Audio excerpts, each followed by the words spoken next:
একবার ভগবান শ্রীকৃষ্ণ এবং তার প্রিয় সখা অর্জুন পথ ধরে ভ্রমণ করছিলেন। পথে হঠাৎ তারা দেখলেন এক নিঃস্ব ব্রাহ্মণ ভিক্ষে করছেন। অর্জুনের মন করুণায় ভুলে গেল। তিনি ভাবলেন, এই দরিদ্র লোকটিকে এখনই দুর্দশা থেকে মুক্ত করা দরকার।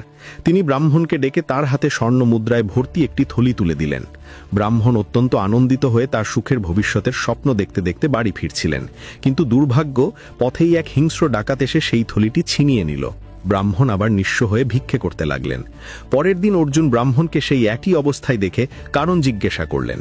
সব শুনে অর্জুনের আবার দয়া হলো। এবার তিনি ব্রাহ্মণকে দিলেন একটি বহুমূল্যবান মণি। ব্রাহ্মণ চুরির ভয়ে মণিটিকে বাড়ির পুরনো একটি জল রাখার কলসির ভেতরে লুকিয়ে রাখলেন, কিন্তু সেই দিনই তার স্ত্রী সেই কলসি নিয়ে নদীতে জল আনতে গেলেন এবং অজান্তে কলসিটিকে ডুবিয়ে দিলেন। কলসির তলা থেকে মণিটি বেরিয়ে নদীর জলে ভেসে গেল। ব্রাহ্মণ আবার হতাশ হয়ে ভাগ্যকে দোষ দিতে দিতে ভিক্ষে শুরু করলেন। অর্জুন সব শুনে হতাশ হয়ে কৃষ্ণকে বললেন, প্রভু, মনে হচ্ছে এই ব্রাহ্মণের ভাগ্য সত্যিই খারাপ।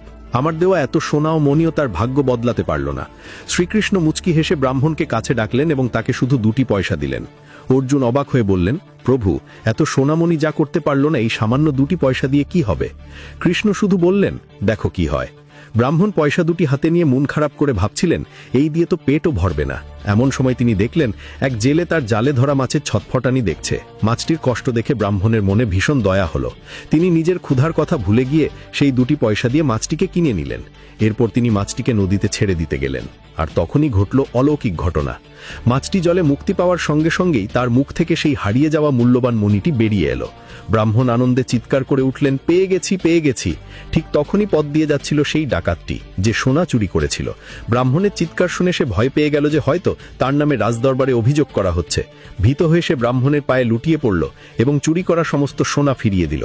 অর্জুন বিস্ময়ে হতবাক হয়ে গেলেন। কৃষ্ণ তখন মৃদু হেসে অর্জুনকে বললেন, হে অর্জুন, যখন তুমি তাকে বিপুল সম্পদ দিয়েছিলে তখন সে স্বার্থের বশে কেবল নিজের সুখের কথা ভেবেছিল, কিন্তু যখন আমি তাকে 2টি পয়সা দিলাম তখন সে তা অন্যের দুঃখ দূর করতে ব্যবহার করল। সত্য হলো, যখন তুমি অন্য কোনো জীবের মঙ্গল করো তখন তুমি ঈশ্বরের কাজ করো, এবং তখন ঈশ্বর তোমার সঙ্গেই থাকেন, কারণ পরোপকারের চেয়ে বড় ধর্ম আর নেই। ভিডিওটি ভালো লাগলে লাইক করে চ্যানেলটা সাবস্ক্রাইব করে কমেন্টে হরে কৃষ্ণ লিখতে ভুলবেন না।